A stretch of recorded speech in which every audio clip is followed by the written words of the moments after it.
Hello, welcome to Talkin Kop. It's me, Chris Bracken. I'm here with my friends Kev and Ashley, and we're going to talk about PSG versus Liverpool, or Liverpool versus PSG. It feels like only last week we played these, doesn't it, Ashley? It was last week. It does. It That'll feels be like yesterday, to be honest. That lying by the Southampton season. game just kind of flew right by, and now I'm nervous all over again. So yeah, this whole day I've been nervous. Good. Kev, how are you? Yeah, good. Looking forward to it, but yeah, this game's up in the air. I mean, we've got a 1-0 lead going into it. It's good that we're at home. I hope the atmosphere is horrible. I hope that we're right on them. I think it's going to be intense and loud, and every time they're on the ball, I hope they get loads of grief and abuse in the right kind of way. But I hope it's horrible for them to play it, and you just hope that it's enough that we can nail some of our counters, unlike what we did last week. There's no shocks in this game tomorrow night for our lads now. They know what to expect. They know what's coming, and they know how good this PSG side are on the ball as well, and they know that you can't give them gaps to play in. So we've got to be right on it from the off, because I don't think there's a safe score in this. I think anything is gettable for both sides. It's got to be a cracking game of football again. I'm looking forward to it. I'm really looking forward, because I think this is a proper test of where we are as a squad. You know, I mean, look, you got Southampton, you got what we're doing in the Premier League, but in general, we're streets ahead of what the Premier League are offering this season. We're so consistent. But I think in Europe, these are two of the probably 4 best sides in Europe this season. This is a real test of where the squad is and where it needs to improve. Yeah. So a little caveat just before going into the game. So as we said, it was a good weekend. You know, Liverpool beat Southampton. The Liverpool women beat Arsenal in the FA Cup to reach the semi-final of the FA Cup for the first time in 8 years. So all's looking good. I was looking forward to the PSG show. And then there was an official announcement from Liverpool. So let me just read this out. Kev, obviously, I know you've not heard this, but I'll read this out. Just to give people a bit of background. Liverpool Football Club can confirm that women's vice-captain Taylor Hines was subjected to sexually inappropriate comments from a member of the crowd during the FA Cup semi-final against Arsenal. Taylor and a teammate immediately made officials aware, and the alleged perpetrator was removed from the ground. The club have then said all players now in the future should go with the knowledge that our pitches and our stadiums are safe for places for them to play. We thank Taylor for immediately raising the issue, her teammates and everyone at Arsenal for their swift action. We'll fully support the investigation. And then Taylor goes on to say, yesterday was an intense game. Emotions were high, including the fans, but that did not give anyone the right to subject me to the kind of behaviour while down from a head injury. I'm there doing my job I love, and I carry on playing with that in the back of my mind was hard. So that's a shame. That's such a shame. So this has got me in my soapbox. If you are a sort of person where I'm not taking this bollocks, your emotion runs high. I've gone to plenty of football games. Kev sat next to me at football games. We all shout crap at games. We do. But none of us go to the point where if your default is, this team is beating my team, so I'm going to go to misogyny, being sexist, being racist, or going against someone's religion, fuck right off. You are the problem, not society. This is a societal problem. And I hate the fact dickheads think they can get away with shit like this. I generally hope the person who's done this gets a massive ban from all forms of football and is re-educated. And if it costs them time in their work and their reputation, fucking good luck. Because I'm sick of shit like this. I thought this shit had gone away ages ago. You know, I kind of thought people were a bit more fucking woke up. So just to highlight it, you know, because Taylor Hines is brave enough to at least bring it up, make it highlighted, and I'm glad both Arsenal and Liverpool have both said none of this. We'll get it sorted, and you know, roles reverse. You know, you don't want that. So I kind of wanted to highlight that in case people hadn't heard it, because it really got my blood boiling, as Kev knows, because we had a bit of a chat about this. It's just an excuse. It is. There's no excuse for it. You never want to see it in the game. And Taylor Hines did really well to highlight it. not an easy thing to do in the context of the game. And Arsenal dealt with it in the proper way. Fan was removed, and the investigation will continue and see what happens. But yeah, that's got to be kicked out of the game. Never want to see that. Definitely. Right, back to the game. So, few interesting things to come up with. We now have 5 players, actually, who are 1 yellow card away from suspension. If we do get through, that is both centre-backs, McAllister, Elliott, and there is one more. There's one Nunes? No, don't think Nunes is on the list. It would surprise me. You just assume he is. But the concern is it's both centre-backs. So listen, yes, I think that's a worry for next. That's a worry for next. That's a worry for if we get through to the next round, and it is an if. But still, that's quite a lot of players on yellow cards that we've got to sort of be a bit smart about. Because I think McAllister's already on 4, so this will be his 5th, which will be another suspension. I think all the others are on 2, and then this will be the 3rd, which will be the first ban. So it's one thing to worry about. I think at PSG have only got 2 players to worry about. But how are you feeling about the game in terms of setup? What changes, if anything, do you think we'll make in the lineups? Personally, I mean, I am not Slot. He is going to make the final judgment on this. You've but got more hair for a personally, I start. would like to see an extra midfielder come in. I think I'd like to maybe see Jones play a role and look more toward that City setup that we saw away at the Etihad, where it was more of that 4-2-2-2. I think the way that they controlled the midfield was worrying. I don't know how much possession we're going to have that we necessarily need the 3 forwards on the ball. I mean, that's just me. It depends on how Slot sees this going. If he anticipates having a little bit more possession, then I can understand why he would go with the 3 forwards. But I don't know. For me, that midfield just was calling out for just a little bit more control. So that's probably the one change I would make. But again, I am not the coach. Kev, what are you thinking? I think you have to have an out ball. I think Darwin comes in purely for you look at the way they defend and the high line that they like to have. I don't think that changes. I don't think I don't think it's in their DNA. With the way they're coached, the way they're set up is to set up with 2 banks of 4, or a 4-5-1, and try to play for counters. I think if they get into that kind of a situation in the game, they're probably protecting a lead, and that's not where we want to be. But I think if Darwin comes in for Jota, someone that has that pace, who can stretch the game, who can be that out ball over the top. Also, he can be a physical presence for Marquinhos. Marquinhos doesn't like playing against Darwin.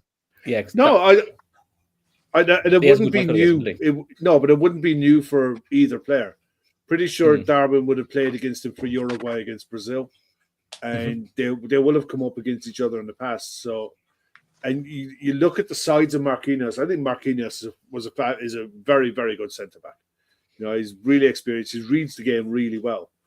But if you have someone like Darwin who can run the channels and be that out ball and hold up the ball, bring others into play, get people involved, plus that he's going to harass players and press and work hard and give you that option as well.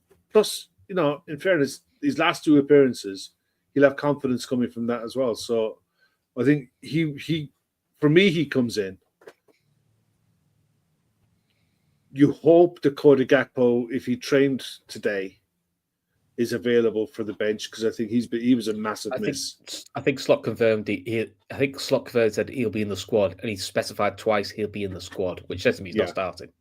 No, I doubt he would start. I mean, he hasn't gotten any minutes under his belt at all.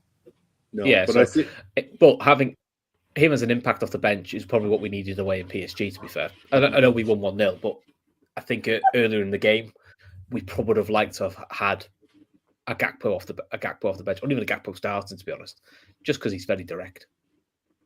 Yeah. Okay. And the other argument you could make is what type of game.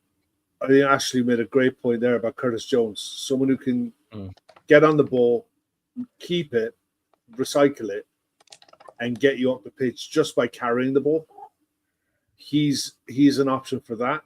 But would you do that at the expense of someone else? I don't know. I think it's a tough call. And I think there's a legitimate argument or discussion to have as to whether you'd start with 2 10s in Szoboszlai and Jones and maybe have Darwin as an option to come on if you need to change the game. There's that way to go at it as well. But I think if you go in with that mindset of playing with 2 wingers, 2 10s, and try to play that box midfield, we know he's going to concede the wings to PSG and be narrow in the middle and try to force them to take shots from outside the box. Eventually, they'll get one right. Eventually, they'll play quick around the edge of the box and make a chance that way. I think you have to carry a goal threat in this against a side like this. You have to make them look at their fullbacks and say, can both fullbacks go? If you force them into saying, okay, one has to stay back because Darwin can isolate the 2 centre-backs, that's a small win, and it might free up space somewhere else. It's a really tough call. You're in favor of starting Darwin, though? Yeah, I think so. Because Alex makes a good point in terms of, without stating the obvious, they have to score. They are going to be very offensive from the get-go. And the only issue that I have with Darwin is he going to be the Darwin that tracks back and does the defensive work, or is he not? And I think that, you're talking about giving them a free man, basically, if Darwin decides that it's not like, I don't know. I'm hoping that we've seen him have a good week, and we saw him track back quite a lot in the Southampton game, but that was Southampton. I don't know if I necessarily trust him 100% in terms of tracking back against this quality of opponent. I think him coming on at 60 minutes makes a hell of a lot of sense because they're a little bit tired. He's a massive presence. He's very distracting. He's going to challenge them. I think he might make more sense toward the end of the game. Again, just my opinion. I think it makes sense to have the out ball, but I just don't know about the defensive work when they're initially going to come out swinging. Yeah, I suppose the concern is if we stick with Jota down the middle, one thing Jota doesn't have is much pace, and I think that got exposed quite a lot against them. Now, admittedly, I don't think what didn't help Jota was that our 2 wide pace fellas had a nightmare. They were non-existent. But I suppose that's the benefit. Playing devil's advocate, Ashley, if we did go for midfield 4, is that also in a way of saying we're inviting pressure on? While they have to score just to get back into it. I think that's going to be the nature of the game. I mean, very rarely do you see PSG ever have less possession than their opponent. They are a very, very dominant team, and it's one of the interesting things about these 2 teams is that they are similar in the way that they like to approach the game.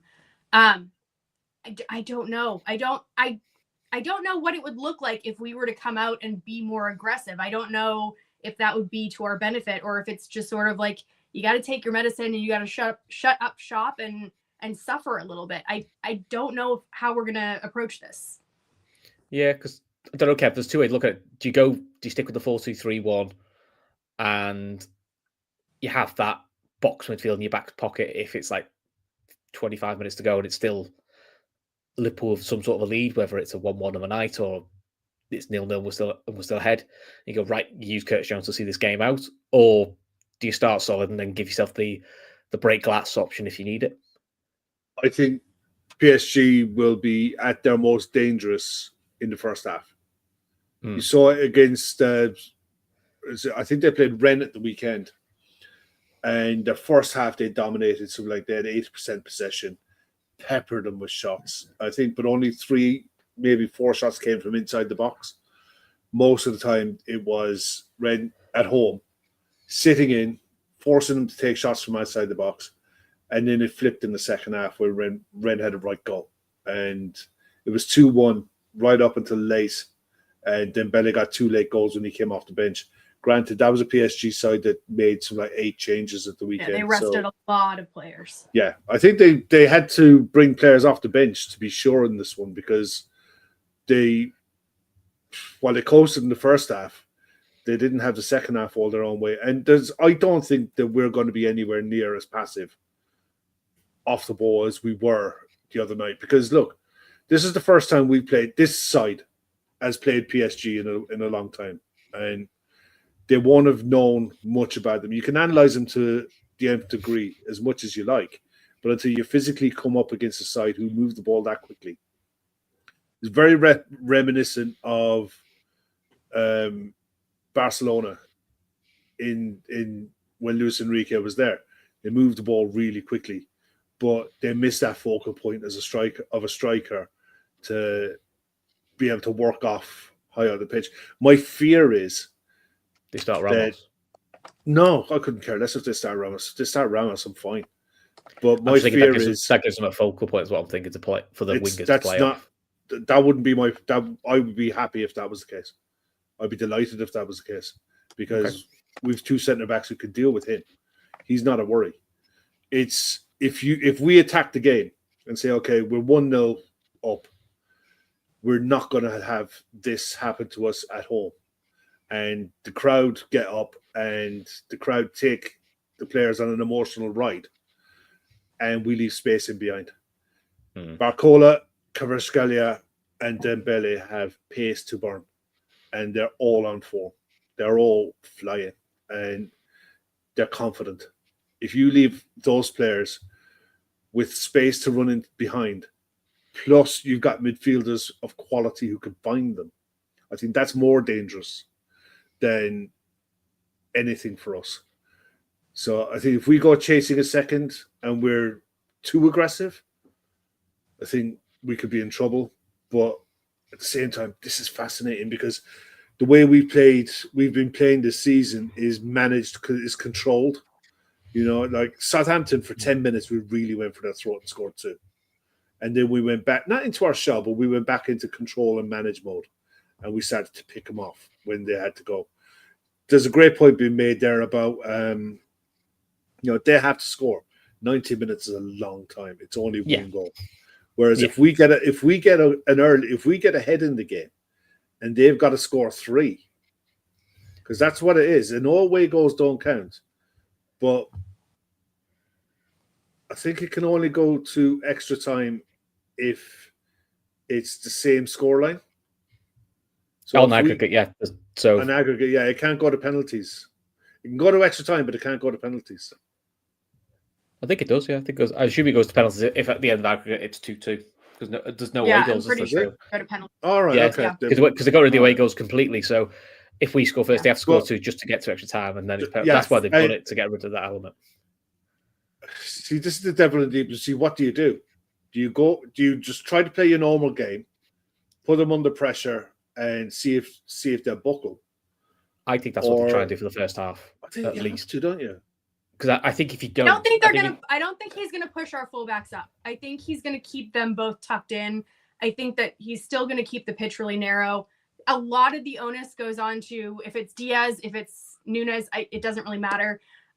If it's but it's gonna be Mo, and I think a lot of the onus is gonna be on them holding the ball up and getting the ball up the pitch a little bit more, because that was what we were missing in that game when it came to holding the ball up and creating that forward pass in their half of the field.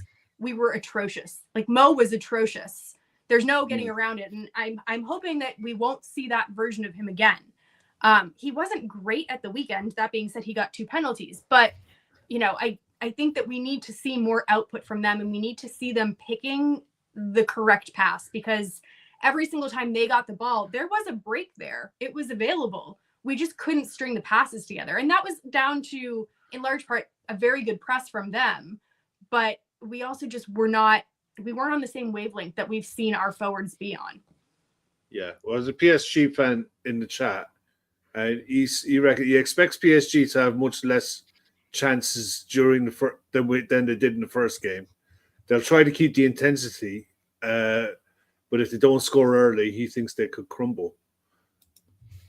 This is the thing. They're a young side. They're a young side, and they don't have the star names. They're trying to make their stars now, which is the right way to do it. This this Champions League run could be the making of them if they get through. Because I think I watched Luis Enrique's press conference, and he's convinced that whoever goes through tomorrow night could go on and win it. And I think he's right. I think it's on for whoever comes through this tie, because there's so much quality in both sides, in both squads, that the only thing that I think comes to our advantage is we've shown that we can win games in different ways. I don't know if this PSG side have had to dig it out against a side who dominates them or who puts them under pressure. They came back against Man City, but that was Man City who were right on the verge of crumbling. That looks on paper, when you look back at it in hindsight, is not as good a result as what it could have done if you were just looking at it at the start of the season. Oh, PSG batter Man City. You're like, wow, you're really taking notice. But with hindsight, looking back at it, everyone pretty much did.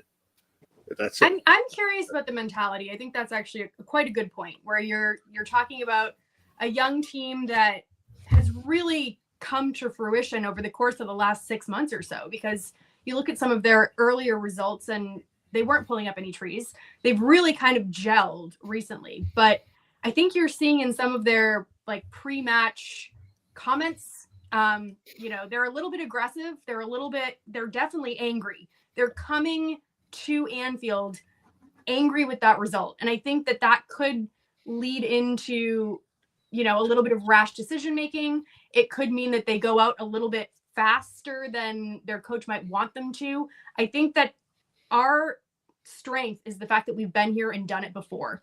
And we have leaders in this team that have won this competition. I don't know if they have anyone in the team that's won the Champions League. You have to correct me if I'm wrong. I could be wrong. I think was Dembele on the Barcelona? He might have been in the Barcelona squad that won it. I'm not 100% sure there, but I think in terms they haven't got many, put it that way. We have more leaders in our team, I guess, that have been there and done it, and that know, keep your head down. Do the talking on the pitch. Don't worry about the shit talking that you're doing prior to coming in. I felt like interesting. I felt like the press conference was trying to diffuse a bit of that. Maybe. I mean, he's a good coach for doing that. I mean, he has been the coach of young players before. I think he's doing a bang up job there. I mean, he really gelled that team together in a way that I wasn't expecting. I didn't think that they were going to be this level of a force. And when we were talking before the first game, Kev was really bigging them up and saying, they're the best young team in the competition right now. I hadn't seen that yet. And watching them play against us, I was like, oh, he's absolutely right. They are the hardest competition that we have faced so far this year, without a shadow of a doubt. Yeah, cool. Comfortably. Phil here saying this will be like Saint Etienne 1977 all over again.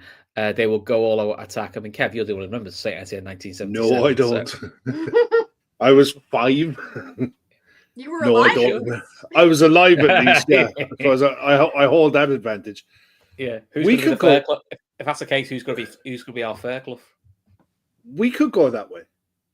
I mean, I honestly think that the players will feel that, they'll have put in a shift, right? But I bet you a pound to a penny, they'll have come off that pitch knowing they absolutely mugged them. They robbed them. They got away with it. There was an offside goal that was as marginal as you'll ever see. Oh, yeah. It was back of his heel. A quality finish. They'll have seen the Barcola chance that, when he got in one-on-one, that was one of the few times that they had space in behind. They'll know. The players know. The players know more than what the fans will, that they absolutely got away with one. I'm hoping the game last week. I don't believe Liverpool underestimated PSG, because I don't think they did. No, but it's all right. Us or the coach is saying these are really good, showing these are the really good. I think when you experience it, you're like, oh, okay, because it's like most things. You ask players like how good are Man City, or we know Man City are good, but then you say, oh, but when you're playing the game, it's even bigger than you think. So maybe that could play to our advantage. It's almost like we've almost seen the best of them now. and we know what's needed. So that almost like creates an extra focus, as in like there's no gimmies here. You know, we can't do anything close to Southampton, because if we do, you could kiss a European Cup goodbye quite comfortably. I'm encouraged by the fact that Slot was able to make some changes at halftime that really limited them to those long-range efforts in the second half. I think the first half we were garbage. Something about our setup was just off. I think Slot said, you know, they played a little bit different than we were expecting them to play. They made some tactical tweaks at halftime, which really limited the amount of space that they had in our box. The touches that they had in our first half, never want to see that again. So if we can kind of use what we learned during that game and implement it, I don't mind if we see more of the second half version of Liverpool from that game. I just don't want to see the first half version. Yeah. No, I mean, Slot even himself admitted he thought if he could always stand back again, he probably would have tweaked the lineup a little bit. So there may have been a couple of things for Slot. He was like, okay, maybe I would have done something slightly different. That's your hint that I think he'll look more to what Ashley was saying. Playing the 2-10s, playing that box in the middle of the park. Try to leave one of Diaz or Salah as the open player on a wing. Say if the ball is down Trent's side, Salah has to come back and cover, but Diaz stays high and wide, and vice versa. If it's on the other side, Salah stays high and wide, and you try to use your wingers as wide forwards, and you build through the thirds. I think it'll be interesting to see what happens from kickoff from our first kick out. Do we do what we did last week and go direct straight from the kickoff, straight from goal kicks, or do we play through them? Do we try to do what we've done in every game this season and play through the thirds? I don't know. That's the fascinating thing. We're going to have to wait and see. I also don't think Anfield will allow us to play that kind of defensive style. That's a good point. Again, I think the people who are in the ground, they know what they're watching, but I think they'll want to see us get up the pitch, and when they see that happen, they'll get up, and you know what happens when that happens.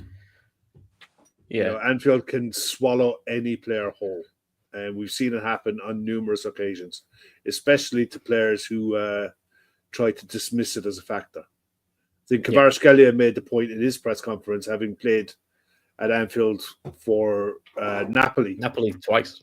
Yeah, made the point that look, it's a privilege to be able to come to play in Anfield. So he knows what to expect. Some of the other players will have seen it on TV. They'll have seen the Barcelona highlights packages that we've all seen. You know, all that kind of stuff they'll have seen. They'll know all about the atmosphere, but until you actually experience it yourself and you're on the receiving end of it, ask Luis Suarez what it's like when you're on the receiving end of it. And But even the PSG players who have played at Anfield, most of them played at Anfield in a group stage game, and a group stage game is different to a knockout game. Oh yeah, it's a different. It's a different beast. No matter what, not just Anfield, at Bernabeu, wherever, you know, knockout. When you get to the knockout stage, it's a different beast. And I think the only ones who've experienced it when it's a knockout stage is Dembele. And was Kvaratskhelia at Napoli for the final group game when we won 1-0? That felt like a knockout. I mean, that was a knockout. Yeah. That was a knockout, wasn't it? It was literally winner takes all, that one, because it was literally the alley all them. save? The alley save, yeah. I don't think he was in that team. Yeah, so No. If he was, I don't remember. He wasn't.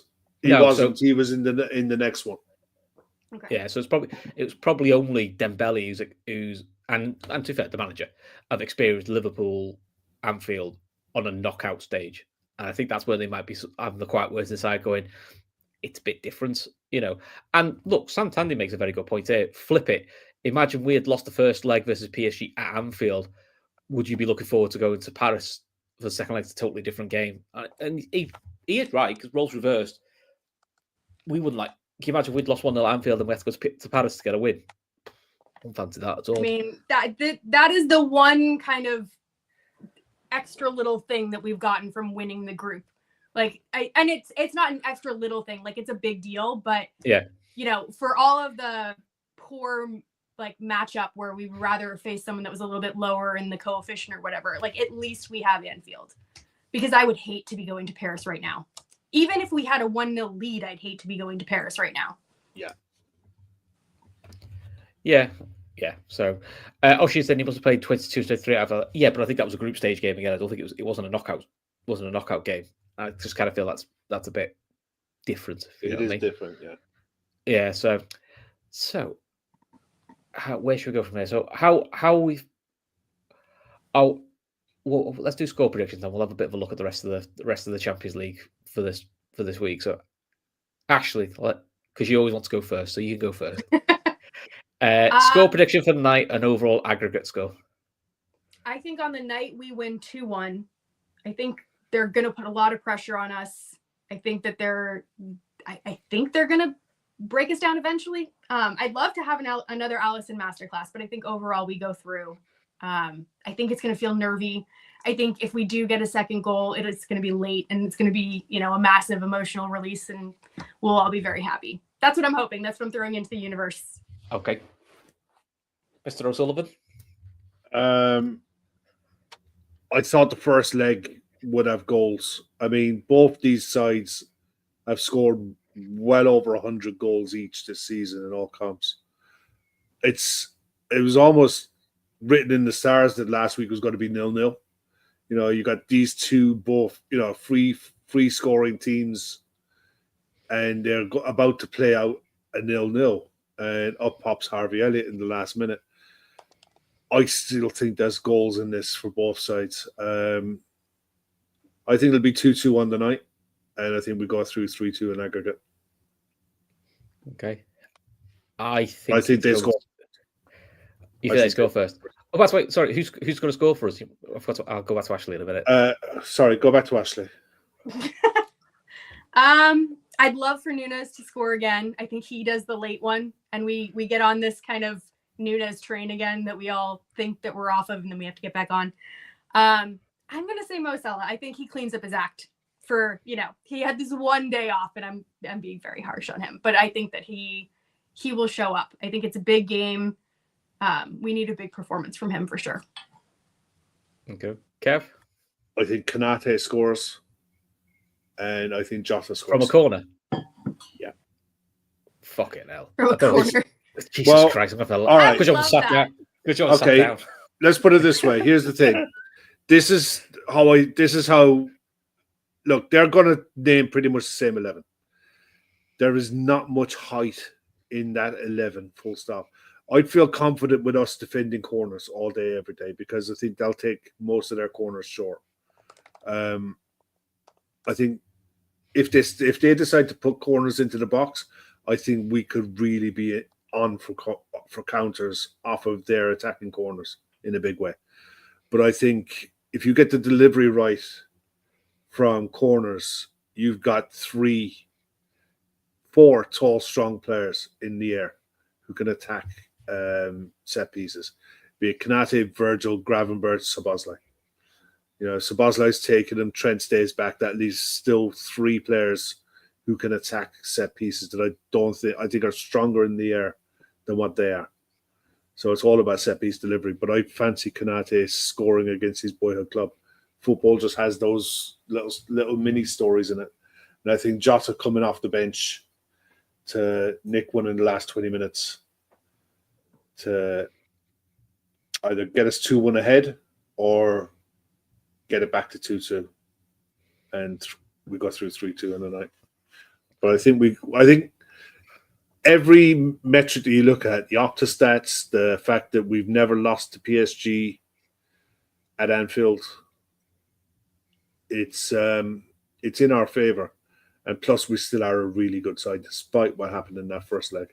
Even though we won it, we know that we absolutely got away with it. We should have been wearing a mask and a balaclava that night. But we know that we're better than that. And we're at home. So it's up to us to go and do the job. Cool. I think we win 3-2, but we score our second and third goal in the last 10 minutes. and we'll all be absolutely We'll be nervous wrecks hellish. when we come on later. That just feels very Liverpool Champions League knockout. That just feels how Liverpool do things. I don't think it'll be boring. In terms of goal think it'll be scorers, boring.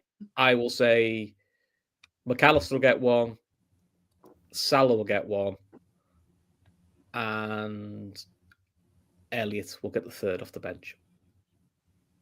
It'd be interesting to see if he gets some games because he has been impactful. And then we'll come to the post-match show, and I might need to lie down. Yeah. And if you're saying penalties, fuck that. Oh God, please no. Oh God, please no. Yeah. So Jamie Dodger, yeah, it was one of those nights, wasn't it? Let's be honest. Yes. Let's be honest about it. It was. You just want to make sure that you're getting away that What's night. the phrase, Kev? Dick Turpin wore a mask. Yeah. It was an ultimate smash and grab. Yeah. Which you hope because you like to think on the ball. My big thing was more than it tells us when we had the ball, we were horrific. Yeah, bad. We won't be that we bad. used to. Now, give them credit. The way they high pressed, I think it put the shits up players, which is like they almost thought I've got to hit it every first time because someone's going to be around my ankles. Which is what Klopp used to do. Klopp used to do that all the time. So. But they needed a bit of a calm head.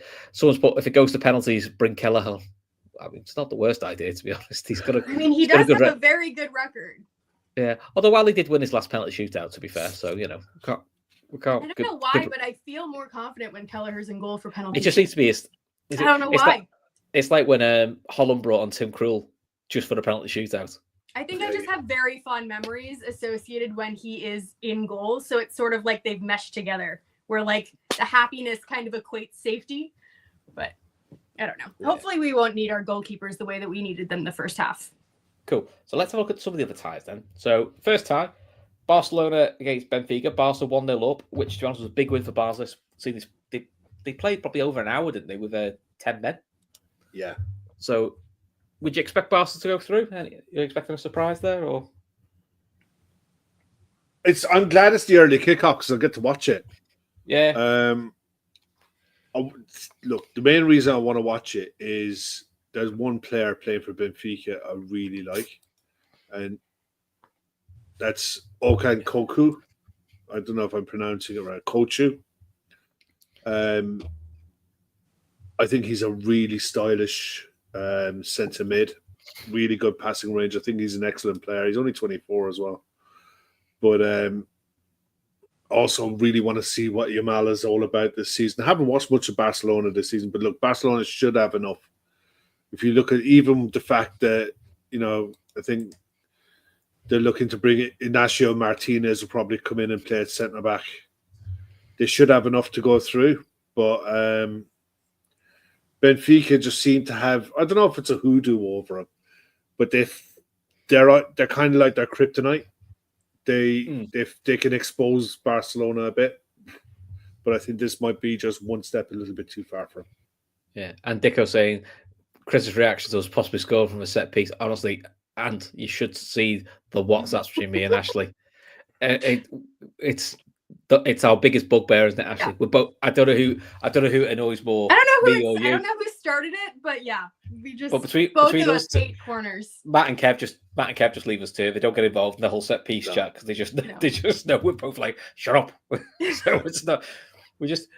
Honestly, I generally just stop watching. It's a corner. We'll be goal kick in a minute. Right, let's get ready for the next attack. I just don't watch it anymore. Every once in a blue moon, there's one time that surprises us though, and maybe that'll be tomorrow.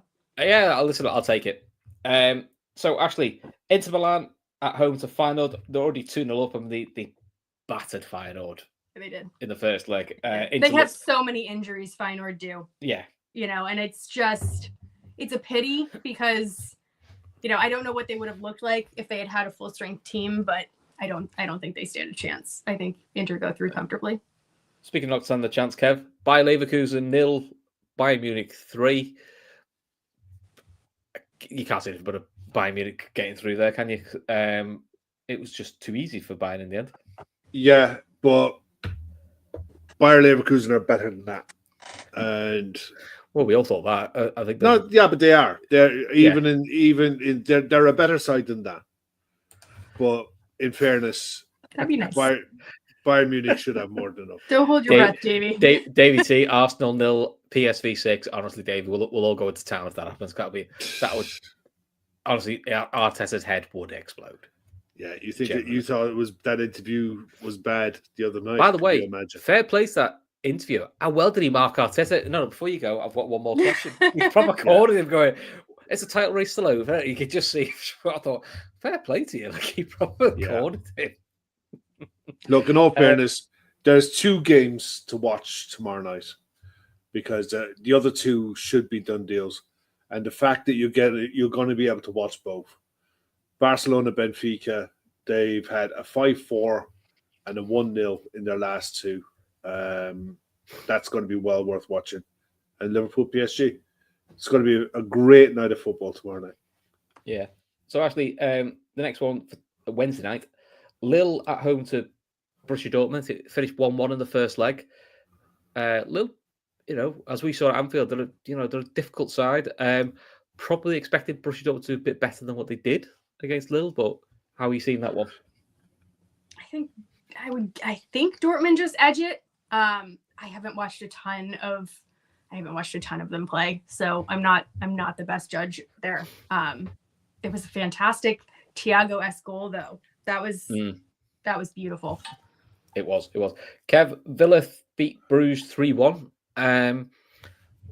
Probably flattered Villa a little bit, but listen, they took advantage of some Bruges errors. Yeah. Can Bruges do what they did at Atalanta to Villa? No. Not on the strength of that first leg anyway. It's the one thing I think Bruges lacked was a cutting edge up front. And I think Villa got to give them their flowers. They bought so well in the January window and they've got so many different options. Asensio and Rashford.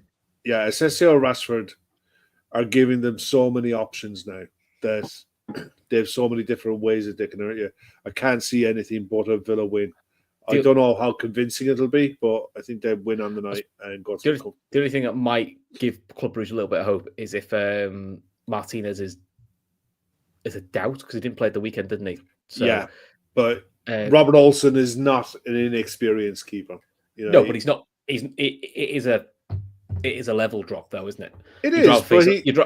It's not. I'm not saying he's awful, but you'd rather face Olsen than Martinez. Yeah, but he's not coming in cold.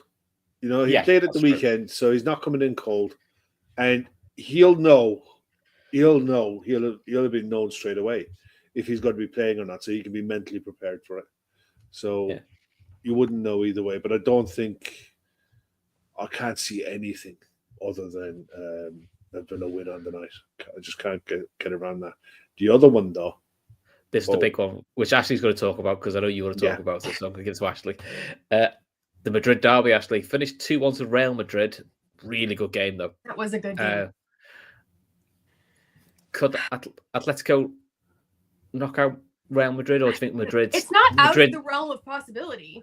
I think the issue with Madrid is they've got that je ne sais quoi that, they just know how to get through games and they know how to get through this competition. I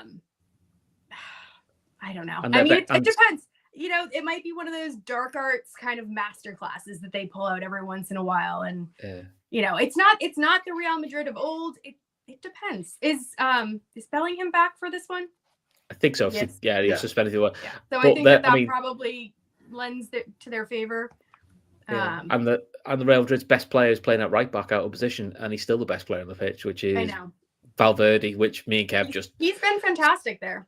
Me and Kev just spent all day just talking about because we just think he's amazing. Just leave him there. You don't need a right back. You're fine. Or give him to us. And Trent's looked a little bit happier this week, so I don't know. You can read into it however you want. Did you see the video of the apparent fight that's latest one? Yeah. I mean, talk about a mountain out of a molehill, but whatever. I can tell you exactly what that was. That is some sort of game bet they've done, and Trent's lost. And we've seen in plenty of videos, Trent is a very, very sore loser. He's a very sore loser, yeah. And guess what? And the other thing is, all the squad know it. And Mo Salah is definitely the sort of shit stirrer to make sure he knows it. Because I think Mo Robertson Salah isn't going to sit there with a beaming grin across his face if that was actually a real fight. So that was definitely Trent's lost a game or a little jokey bet they've had, and Salah's got the wind up in. You know, so just standard. And the one thing I'll say sports about stuff. the Atletico team is Alvarez, again, just showing great, isn't he? absolute class in that last game. And I feel like he's such a wild card that finish was very Mo-esque, since we're talking about Mo.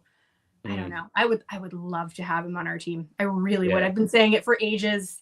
If I could pick anyone to kind of play that center forward role, I would pick him. I know we don't really have a chance, but you know, if we were hypothetically talking about spending the $150 million, which is never going to happen, I would be putting it toward him. So some of the theories about Trent is Trent's realised Salah's getting a bigger contract than him, or real talk saying Jota just battered him at FIFA. I'll be honest, I think Jota batters everyone at FIFA. That's just... he ripped. He it was funny enough. They did a competition when he first joined, and because Trent was the kiddie when he was good at everyone. He was really good at FIFA, and he could hold his own. You know, he was decent. But Jota is actually good enough to hold his own against professional FIFA players. And he has his own esports. He is a professional FIFA player. Yeah, he is. But he'll definitely be, when he retires, that's what he's doing. Well, he's mad into esports, and he's invested heavily in his esports team. So yeah, you can actually see it in his game, which is fascinating. Like, I feel like he's one of those players that sees everything like 3 plays ahead of time. Yeah. Because of that. Yeah, I think so. I think it does him a lot of good. I'll tell you what, on the Real Madrid Atletico game, that game last week had 3 of the best goals you'll see in any game. You know, the 3 goals were outstanding. But 3 of the last 4 games between the two sides have ended in score draws. 3 1-1 draws, and the Madrid won the other night. The other one, you go back to January 24, was a 4-2 win for Atletico Madrid in the Copa del Rey. So I don't think Atletico Madrid fear Real in any way. It's just, can Atletico get over the mental hump that it's the Champions League? If they can get over that, they could definitely do a job and get a result and go through on the night, 100%. Because as good as Real Madrid are, and they've improved since we played them, they're much stronger than when we played them. Yeah. If Atletico goes through, it wouldn't be the shock of all shocks, despite the fact that it's Real Madrid and the Champions League. I don't think I think that game is well on. That would be such a miserable game, though. Like Atletico Madrid against Arsenal, it would just be so. Honestly, Atletico would tear them to shreds. If Arsenal think they do dark arts, honestly, I know. Atletico just go hold my drink. Atletico have moved on an awful lot. I just feel like it would just be just 2 teams throwing all of the stops. I don't know. It might be really interesting. They've moved on an awful lot from that reputation of being dour, defensive, and negative, and anti-football. The signings that they've made and the way they play now is completely different. They really do like attacking sides, and they score plenty of goals. And the quality that they have on the pitch. Oh, they have. And I think that's down to the manager as well. He's been there for like 13 years. He's the highest paid manager in Europe. Yeah, I feel like he's been the highest paid manager for like almost a decade. And totally understandable, because the job he's doing at that club, with half the budget of what Real Madrid have, the fact that he's still able to keep them very competitive almost every year in the league, and they're serial, winners in the Champions League where they go deep almost all the time. They're top of the who fucking needs them club, because I guarantee you they're right at the top of the sides next to us for a Champions League draw, and you're like, I really don't want to play them. There's whole backstory too with Arsenal getting the director of football, that only came this week, wasn't it? Yeah, so that's interesting. Yeah, honestly, this is not getting ahead of yourselves. But if we're fortunate to get to semi-finals, because you can't look forward to hard, guarantee if we got Atletico Madrid, we'll always be going, oh, could you be asked? Because they are that club. You're like, I don't need that in my life. They're just one of those clubs. But they're also one of those clubs that if you beat them, it feels big. I 100% guarantee that Arteta rushes Saka back for whichever apparently team. he's due back after the international break. So I guarantee you that whoever they get in the next round, Saka is starting, even though and I guarantee you, whichever Madrid side it is, you watch the first 10 minutes, someone will scythe him and test that hamstring. Yeah, which is a sad thought for him just as a player. Yeah, but you just know that's what they would do. You would look for a weakness and play on it. You know, so absolutely. So yeah, so other than that, anything else you want to cover? Oh, let's do my admin. So Pete Smith, friend of the show, is a busy boy. So he's doing a play which is going to be in April in Dublin. They're all sold out. Do it again in June. Is that right? June, Kev? yeah. Mm-hmm. June, yeah. Yeah, the tickets are on resale for his shows in June, and apparently he's doing a show in Limerick as well, the UL. So if anyone's around in Dublin in June and they fancy a night out, if you like Thin Lizzy and you love that kind of music, you'll enjoy this. You will love this. It'll be a cracking night. So that when Pete's finished showing off singing, he's also got a film coming out, which is Red Alert Spain. I believe that's the title. I have seen the trailer. It does look good fun, to be fair. So that's his acting done as well. That's his acting chops done as well. You know, so all old. You know, he's a busy boy. He's a very talented boy. You know, puts us two to shame, doesn't he, Kev? So we've got that to deal with. It's just a different stratosphere. It's fine. He is. That's why we're still doing shows on YouTube, and he's not, because he's such a talented. He's very talented. And then don't forget our two charity partners, Fan Supporting Food Banks in Liverpool and the Lighthouse Cafe in Dublin. Aim is still to get to €10,000. So links in the description below. Please give what you can. If you can't give, please share it around social media, WhatsApp groups, work groups. You never know who you'll touch, and go from there. So, Ashley, Kev, before we go, anything else you'd like to talk about? I'm just having a quick look here at the gossip pages for tomorrow, and I'll give you a flavour of how much nonsense and bullshit is in these. All right. Manchester United are considering a summer move for Porto's 20-year-old Spain forward, Samu Agahoa, who has a release clause of about £84 million. They haven't got 84 million pence to spend. They're stone cold broke. Who in their right mind thinks that they're going to be signing an £80 million player this summer? Nonsense. Apparently, I always get this name, really does wreck my head. Lookman. Ademola Lookman is expected to leave Atalanta in the summer. The Nigerian forward is open to move to the Premier League, with Chelsea and Arsenal in the mix. Could be an interesting one, because I think he would suit either side. He would, but I don't think he gives them what they need down the middle. I think that's exactly what he does now. He's evolved into that central. Yeah, over the last 2 years. Over the last 2 years, he's really been that central false nine type of João Pedro type player.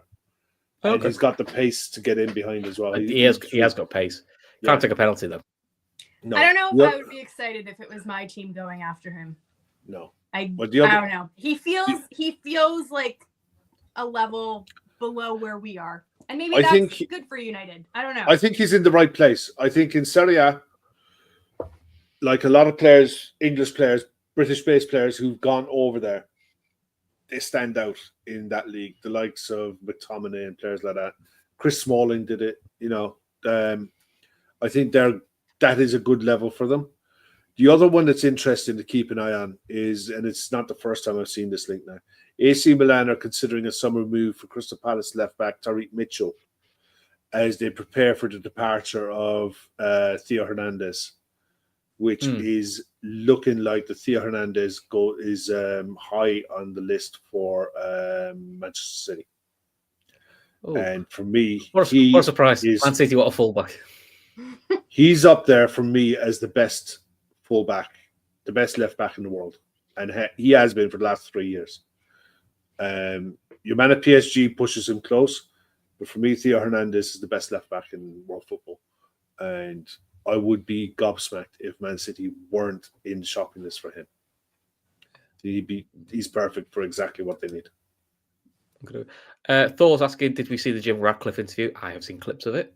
Where he's basically... Where is the whole thing? I only saw clips of it. I saw a bit on BBC, but he's in essence saying when he joined Man United, basically they would have no cash by the end of this year. So by Christmas this year, they'd be out. So he's basically saying they needed to cut their cost accordingly because they want to spend money on players. Because the only way to make Man United better is by buying players and making them compete for trophies. So that does sometimes mean cutting cloth. If that means not paying for free lunches, so be it. I was like, okay, so because he then uses the line of because they're spending money on stupid things. He said we've got, I think, a body language consultant. I saw that. Yeah. Listen, I can get you don't need a body language consultant. The free lunch thing, I was like, you're sort of cutting costs, very small costs. Not those costs he's cutting aren't going to get you money to buy big players. You know, if you want to look at cutting costs, it's agents' money and player wages and all that sort of expenditure. Plus, he still wants the world to buy him a new stadium. Great, wasn't it? Yeah, I think it was designed to diffuse the situation. I think it just made it worse. There's a reason why he didn't sit down with a real journalist. And he sat down with someone who has a vested interest in Manchester United because he wants to be part of the new Manchester United project going forward. It's a powder puff piece that no credible journalist or no credible football fan can take anything seriously that comes out of that. It's absolute nonsense. It's complete guff. And a real journalist, as someone said in the WhatsApp group that I'm in, if he'd have turned around as Britain's richest man, one of the top investment guys in Britain, and he turns around and tells you Manchester United were on the verge of running out of money by December, his first question should have been, why didn't you buy it? Why didn't you wait for him to go bust and buy him then? Because you'd have bought the whole club then for a pittance rather than just buying a share. Sorry. It just doesn't wash for me. I mean, at the end of the day, he starts coming out with this spin that Manchester United's squad that they're paying for is about par for where they are on the table because he doesn't want to count injured players in his wage calculation. He's a spoofer. The guy knows absolutely nothing about football. He might know plenty about business and he might know plenty about asset stripping and how to rip a business to shreds to get it down to the bare bones. He knows fuck all about football. And long may it continue because as long as he is involved and the Glazers are involved in that club, they'll be nowhere near. Nowhere near. And they'll go longer than us. They'll go longer than us in being successful. I tell you that now. How long is it now since Fergie left? I tell you this, they will go longer than 30 years waiting for a league title if those two are still involved. If the Glazers and him are still involved in that club, they'll go longer than 30 years, mark my words. Excellent news. Excellent news. Hopefully Arsenal follow them as well, because that just also be quite funny. Yeah. You know, I mean, they've got 20, so, you know, they're not far off the 30. You know what was one of the takeaways from that, though, was how highly he spoke about our owners and how much he was like, I want to get to where Liverpool are. I want to have our club function in the way that Liverpool function. You know, so for whatever you want to say about, you know, his footballing knowledge or anything, the way that we are run is the envy of a lot of these clubs. Absolutely. I mean, I've said it for years on here. We are the best run top football club in the world because we're financially secure. Our investments, our sponsorship, the investments in the stadium and the infrastructure have all come along with success because everything is gelled together to win. I mean, at the end of the day, FSG are a lot of things, all right? But they are a sports investment company. They across the board, different sports, but their whole thing is sports investment. That's what they're geared for. That's what they're built for. And that's what what their outlook is. They don't look at anything other than trying to make the businesses that they own as successful as possible for the long term. They're not in it for short-term fixes. They're in it for the long haul. And they're looking at the big payoff at the back end. And they know that it'll come. And it's just a case of enjoying the ride while we have it. Because there's a lot worse out there. Definitely.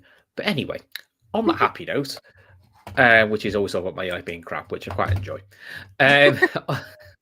So listen, on that happy note, take care. We will speak to you all tomorrow. And hopefully we'll talk about Liverpool being in the quarterfinals of the European Cup. Don't forget There's a new Patreon show dropping tomorrow. Yes, there is. Don't forget to don't forget to subscribe to Patreon. You get a week's free trial. And we've got loads of free shows coming. I think we've got Good Process landing tomorrow where we'll talk about some of the interesting refereeing decisions with clips and all sorts. And keep your eyes peeled in the next couple of days. I'm hopefully going to be recording the women's show with Neil Atkinson and Emma Sanders on Wednesday. So hopefully it might be out Wednesday night or Thursday morning. So that'd be interesting after tonight's show. Yes, it will be. And Emma was the one who broke the news. So, it's almost like I planned this, but I would love to say I'm that organized. I'm not. You're not. So I'm just going to leave Emma to lead the show because she knows her stuff. Cool. On that happy note then, guys. Speak to you very soon. Speak to you later.